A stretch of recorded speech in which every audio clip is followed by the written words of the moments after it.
Assalamualaikum warahmatullahi wabarakatuh. Berjumpa kembali di channel favorit kita, channel yang sederhana namun insya Allah bermakna. Sebelumnya saya ucapkan selamat kepada teman-teman yang telah lolos passing grade pada ujian seleksi kompetensi dasar dan juga berhak mengikuti tahapan selanjutnya pada ujian SKB.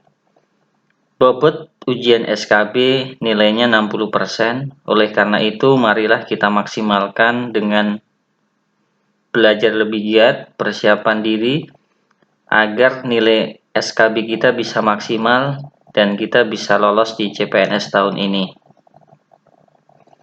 Pada kesempatan kali ini kita akan membahas materi dan soal yang sering keluar pada ujian SKB CPNS, yaitu mengenai posyandu dan posbindu penyakit tidak menular. Bagi teman-teman yang baru bergabung, jangan lupa subscribe, like, dan share video ini agar channel ini terus berkembang dan juga bisa terus berbagi informasi dengan teman-teman. Langsung saja kita mulai pada pembahasan soal yang pertama.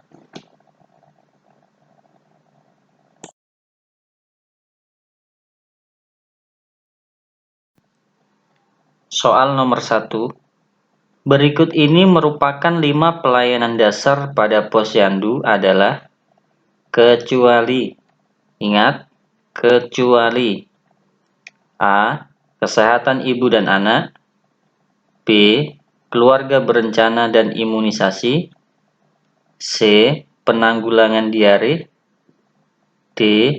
Pelayanan gizi, dan E. Kesehatan remaja. Silakan teman-teman jawab mana yang tidak termasuk 5 pelayanan dasar pada kegiatan posyandu. Oke, langsung saja kita ke pembahasan.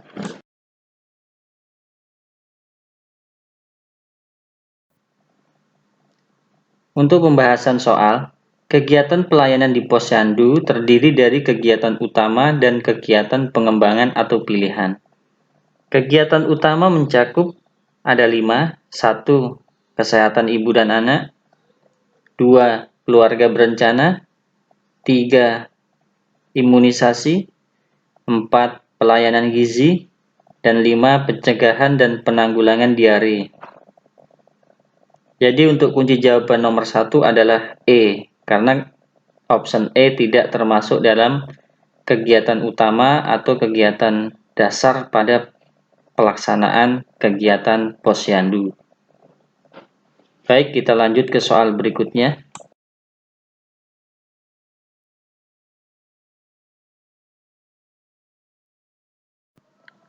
Soal berikutnya. Di bawah ini adalah sasaran utama posyandu, kecuali, ingat, kecuali A. Bayi, B. Wanita usia subur, C. Balita, D. Anak usia sekolah, dan E. Ibu hamil, nifas, dan menyusui. Silakan teman-teman jawab mana yang tidak masuk dalam sasaran utama posyandu. Sudah, langsung saja kita ke pembahasan soal.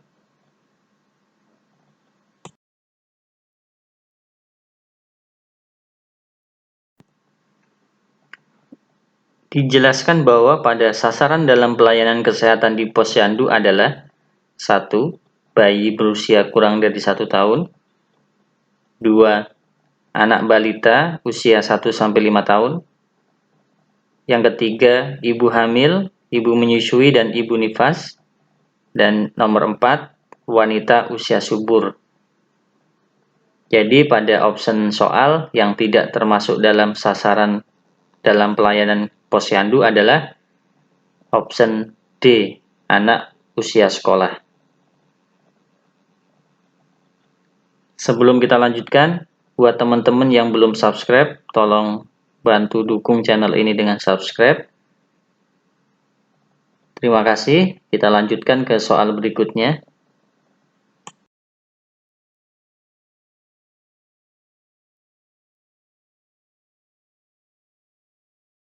Soal berikutnya, terdapat 5 meja dalam kegiatan posyandu.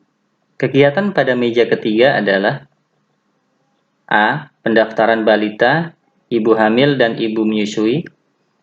B. Penimbangan dan pengukuran balita. C. Wawancara. D. Pencatatan hasil penimbangan dan pengukuran. Dan E.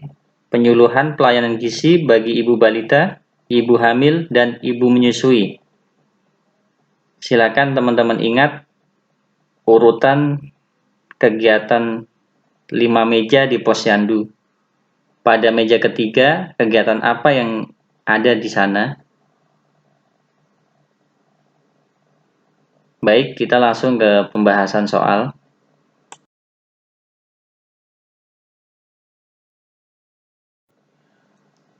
Dalam pelayanan kegiatan posyandu, kita sering mendengar kegiatan 5 meja, di mana di setiap meja itu dilaksanakan pelayanan yang berbeda-beda.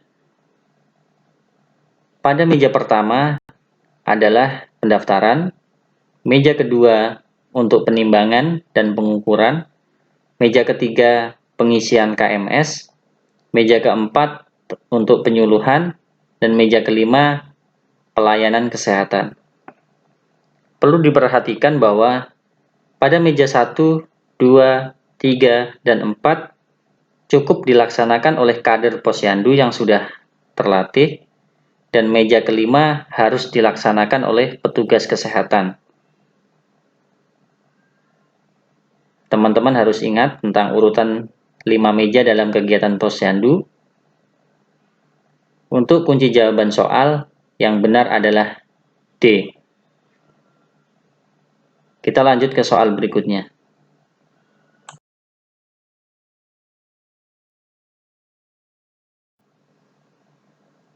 Soal berikutnya, atas dasar 8 indikator yang digunakan sebagai penyaring atau penentu tingkat kemandirian posyandu, posyandu dapat digolongkan menjadi 4 tingkatan. Di bawah ini merupakan tingkatan posyandu kecuali, ingat, kecuali A. Posyandu Pratama, B. Posyandu Madya, C. Posyandu Purnama, D. Posyandu Mandiri, dan E. Posyandu Utama. Silakan teman-teman jawab dari option manakah yang tidak termasuk tingkatan posyandu. Baik, kita lanjut ke pembahasan.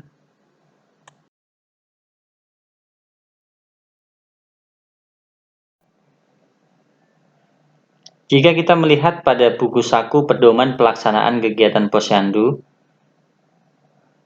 terdapat tingkat perkembangan kemandirian posyandu, itu ada 4. Yang pertama, posyandu Pratama, posyandu Madya, posyandu Purnama, dan nomor 4, posyandu Mandiri. Setiap tingkatan posyandu mempunyai indikator yang berbeda-beda, seperti contoh, pada tingkatan posyandu Pratama, jumlah kadernya masih kurang dari 5, sedangkan pada tingkatan Madya, Purnama, atau Mandiri, jumlah kadernya lebih dari 5. Contoh lain, misalkan kita melihat indikator dari cakupan dana sehat. Untuk tingkatan posyandu Pratama, Madya, dan Purnama, cakupan dana sehat masih kurang dari 50%. Sedangkan untuk tingkatan Mandiri, jika kita melihat dari cakupan dana sehat, sudah lebih dari 50%. Silakan teman-teman perhatikan, pada soal tentang tingkatan kemandirian posyandu sangat sering keluar. Bisa teman-teman mungkin hafal dan juga pahami bahwa tingkatan-tingkatan ini mempunyai ciri-ciri atau kriteria melihat pada 8 indikator yang ada. Baik, kita lanjut ke soal berikutnya.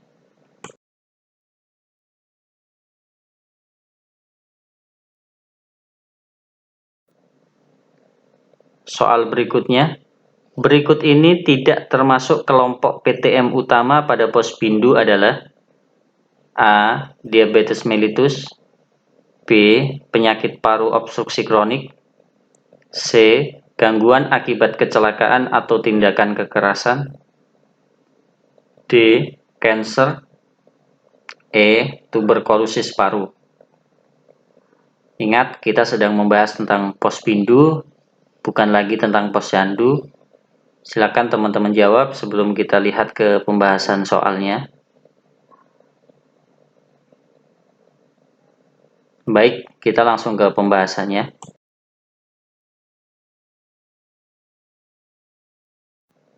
Sesuai dengan petunjuk teknis Pos Pembinaan Terpadu Penyakit Tidak Menular atau Posbindu PTM, terdapat kelompok PTM utama adalah diabetes mellitus, cancer, penyakit jantung dan pembuluh darah, penyakit paru obstruksi kronik, dan gangguan akibat kecelakaan dan tindakan kekerasan. Jadi yang tidak termasuk dalam posbindu PTM adalah tuberkulosis paru. Teman-teman bisa lihat materi ini pada petunjuk teknis posbindu. Lanjut kita ke soal berikutnya.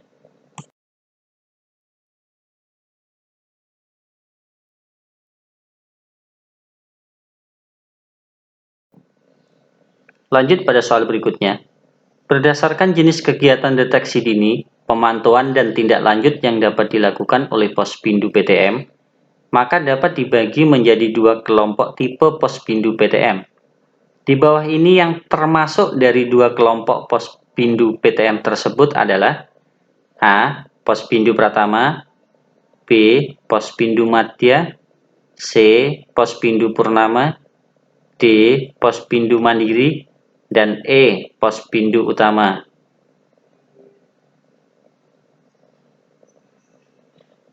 Posbindu PTM itu terbagi menjadi dua kelompok tipe. Silakan teman-teman pilih manakah satu dari dua kelompok posbindu PTM. Mana yang termasuk dalam kelompok tersebut. Baik, kita langsung ke pembahasannya.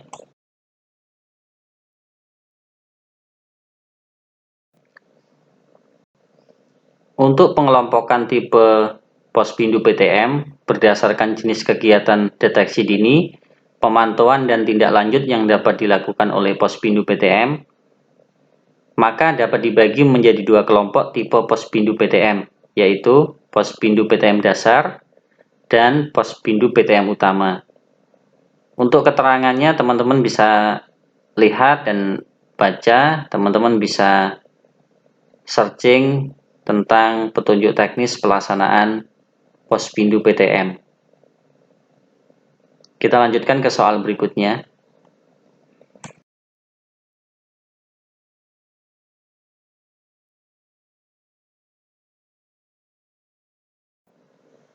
Soal berikutnya, pengukuran tekanan darah, pemeriksaan glukosa dan kolesterol. Pada kegiatan posbindu PTM, kegiatan tersebut dilakukan di meja ke A. Meja 1, B. Meja 2, C. Meja 3, D. Meja 4, dan E. Meja 5. Silakan teman-teman jawab. Kalau sudah, kita langsung cocokkan jawaban teman-teman ke pembahasan.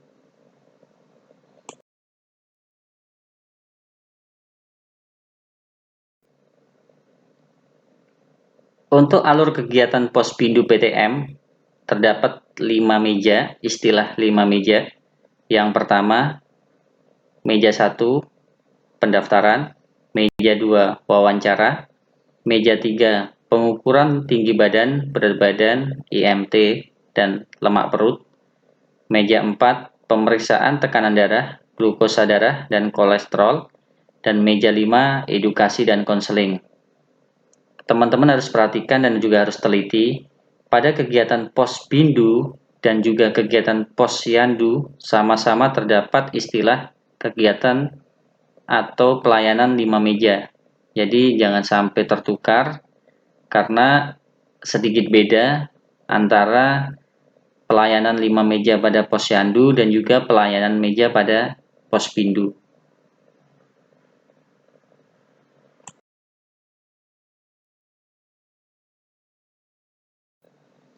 Pertanyaan selanjutnya, kapan hari cuci tangan dengan sabun sedunia? Silakan teman-teman tulis jawaban pada kolom komentar. Soal tentang cuci tangan ini sering banget keluar, jadi teman-teman harus hafal dan harus benar-benar menguasai.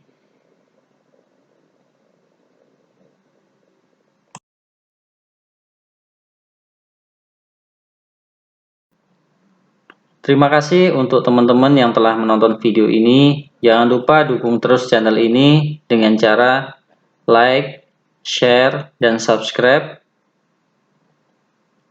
Tetap optimis, terus berjuang. Semoga lolos CPNS tahun ini. Sampai ketemu di video selanjutnya. Terima kasih sudah nonton video ini. Jangan lupa dukung terus channel ini dengan subscribe, like, dan share videonya. Semoga teman-teman lolos CPNS pada tahun ini. Amin. Sampai jumpa di video selanjutnya.